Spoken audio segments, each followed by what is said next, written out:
ស្វាគមន៍មកកាន់ Channel ឆ្នោតផ្សងសំណាងរបស់ Admin ថ្ងៃនេះ Admin មានលេខតម្រុយល្អៗរបស់ឆ្នោតយួនសម្រាប់ចែកជូនពុកម៉ែបងប្អូននៅថ្ងៃទី30 ខែ 12 ឆ្នាំ 2025 នេះដូចនេះ Admin មិនចង់ឲ្យចំណាយពេលវេលារបស់ពុកម៉ែបងប្អូនយូរតោះយើងមកតាមដានលេខតម្រុយរបស់យើងទាំងអស់គ្នាសម្រាប់លេខតម្រុយ2លេខមានលេខ35លេខ75សម្រាប់លេខតម្រុយអូស2លេខមានលេខតម្រុយទី1អូស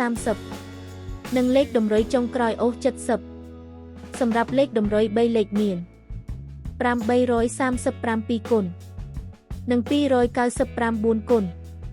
សម្រាប់លេខតម្រុយថ្ងៃនេះ Admin សូមជូនពរឲ្យពុកម៉ែបងប្អូនជួបតែសំណាងល្អទាំងអស់គ្នាហេងមានលាភមានជ័យជាចុងក្រោយសូមកុំភ្លេចជួយចុច Subscribe និង Comment ហើយដាក់សញ្ញារូបកណ្ដឹងដើម្បីជួយផ្ដល់កម្លាំងចិត្តមកកាន់ Admin ជាពិសេសងាយស្រួលតាមដានវីដេអូថ្មីនិងលេខតម្រុយល្អៗជាប្រចាំថ្ងៃជាមួយ Admin សូមគោរពលាពុកម៉ែបងប្អូនពីខ្ញុំបាទ Admin ឆ្នោតផ្សងសំណាងល្អទាំងអស់គ្នាសូមអរគុណ